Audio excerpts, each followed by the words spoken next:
I think we're still waiting to get one of the witnesses on board, but we'll get started in the meantime. As I say, this is the continuation of the Housing Appeals Committee hearing in the case involving Surfside Crossing LLC and the town of Nantucket Zoning Board of Appeals. It's Housing Appeals Committee case 19-07. It's a case that's been in front of the committee with a complicated history for about 3 years. And we're here today. It's the entire hearing has been conducted based on pre-file testimony, and there has in the past been cross-examination of witnesses based on their pre-file testimony. And then today we're going to continue that with the last witnesses. I guess probably it's useful to ask each of the council to identify themselves for the record and make sure everyone can hear everyone and so on. And when we get to Mr. Durensis and Mr. Deutsch, would you please indicate which of you is lead counsel here today? So would council introduce themselves, please? Good morning, Presiding Officer Lowy. This is Paul Haverty of Blattman, Bobrowski, Haverty, and Silverstein, representing the applicant Surfside Crossing LLC. Good morning, Council. Dennis Murphy from Hill Law on behalf of Nantucket Land Council. And good morning, Mr. Presiding Officer. This is George Pucci for the Nantucket Zoning Board of Appeals. Good morning, everyone. This is Attorney Dan Deutsch, along with Paul Durensis, representing the resident interveners. May I ask if there's feedback at your end? Sounds pretty good to me. Lisa, you're on mute. Yeah, could you just give me one moment to pin a few people, because the only ones I have on my screen right now are Mr.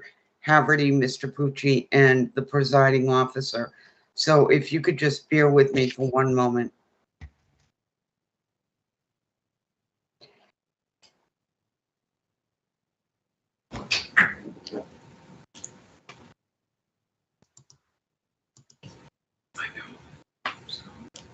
Okay.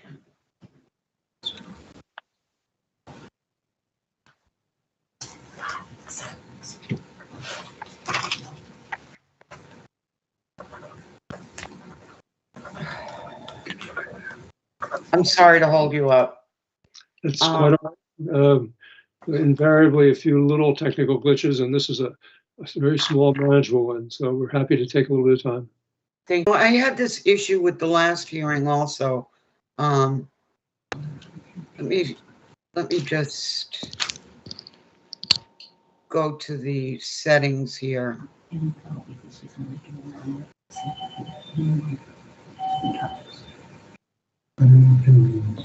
She can only see 4 people. She can't see me, but she's got Paul and me, so I can see Paul. I was taking a fairly inactive role today. If you wanted me to go off screen, that's fine by me too, and just stay on audio. We can get Dan on, but just a offer. This is Dan Deutsch. Paul Durensis is going to be questioning one witness. So I will function as lead counsel.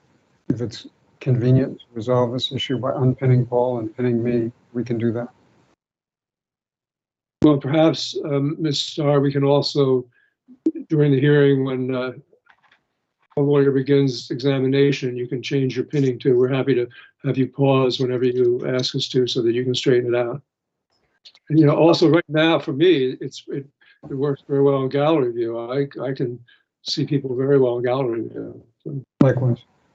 In gallery view. Okay, let me just. Yeah, no.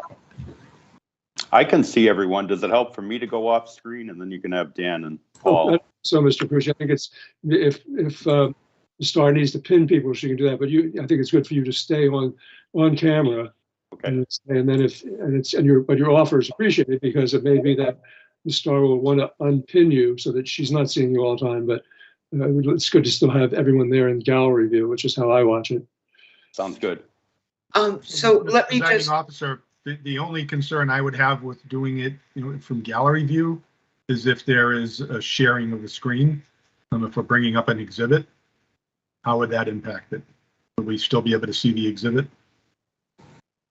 Yeah, I mean, again, I sometimes get a little mixed up between Zoom and Teams and all these other things, but I believe that the minute a document is shared, everybody sees it, whether they're in gallery view or not. And instead of a full gallery, you end up seeing fewer people probably on the side of the screen. You still see the person that's speaking, and maybe instead of seeing 7 people, you see 3 or 4 or something.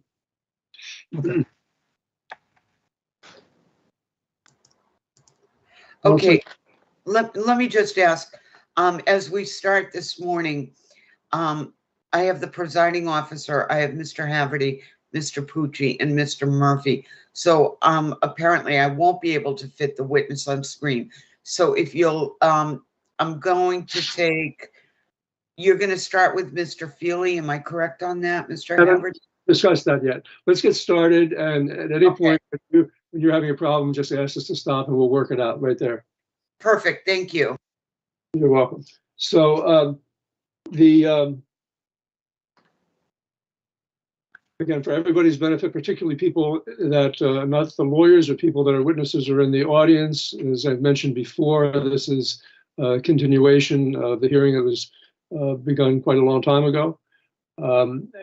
Just so you're aware about how we're proceeding today, we had council had a teleconference last week where we discussed witnesses that we would hear and what order we'd hear witnesses in, and we'll get to that in a second. Before we do that, Mr. Haverty sent an email to all of us yesterday that I thought was helpful because it pointed out the 2 documents that are fairly central to this that we've all seen and been working with for years, actually, probably for a couple of years, a landscaping plan, and that's 14 pages, 14 sheets, and a parking plan.